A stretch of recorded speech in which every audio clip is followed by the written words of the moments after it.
Have the city called Polis, which is Latin for the City of Wealth, which is based in Wellington, New Zealand. We chose this location in Wellington, New Zealand because it has a lot of natural resources, renewable resources, such as sunlight for the solar panel windows, bird-friendly windmills, and tidal generators.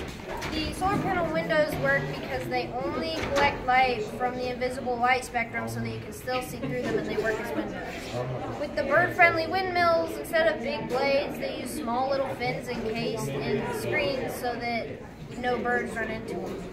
And for our tidal generators, they work when tide comes in and out, it turns turbines that generates electricity. We have a lot of modes of transportation in Polis. We have moving sidewalks that are across all the streets for the elderly people who can't walk. They are movable sidewalks where they can just stand and go to where they need to go. We have gyrospheres, which are spherical vehicles that are encased in the solar power windows, which and they power themselves with the sunlight, but they have an alternate fuel source, which is the plasma from this plasma gasification plant. There are charging ports all around the city where you can charge your gyrosphere with the plasma. We get water to our citizens by collecting it in the rain catcher and from our water purification plant. That gets water from our sewer where we have algae that reclaims the water before it goes to the water purification plant.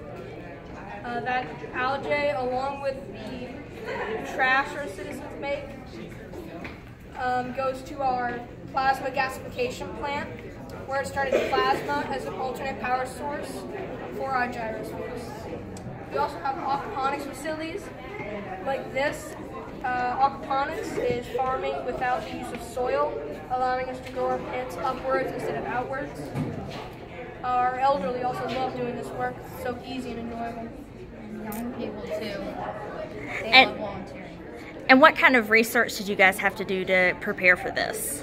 We had to do research about the electrostatic cycle, which our engineer would have to explain right now.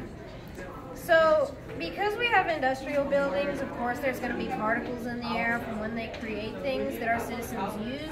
We have an electrostatic cyclone, like he just said. It brings in dirty air, it charges the particles with a negative charge while the wall has a positive charge, so they get attracted to the walls and the particles are collected at the bottom. But of course there's also gases that are released from this production, so we have carbon dioxide in the air, but to get rid of that we have lots of parks that all the people in the city also enjoy going to. So we have to research one of the ways to get rid of pollution in the air. So we had to research about the electrostatic cyclone. We also had to research about how aquaponics is done and positives of why to do it. And we also had to research about how the TEV project worked to understand it with gyrospheres, because it's a little bit different than I'll explain what the TEV project is right now. All the streets in the city are they program the gyrospheres to get from point A to point B as fast as possible, and eliminates all human errors such as taking a wrong turn. So elderly people need this because some have handicaps, some are handicapped, so we have special gyrospheres for them that can latch their wheelchairs in and then drive where they need to go. So they tell them where they need to go and then they go over there as fast as possible. Okay, and just because I know at this point everyone is probably wondering what's up with the mustaches. Well, because of the age-friendly city aspect, we decided to have each of us be a different kind of age group. That's our 70-year-old engineer who made most of the stuff in this city. All the research. I don't have a mustache because I'm only 17. Okay. He's our 17-year-old college student, and I'm the 37-year-old mayor.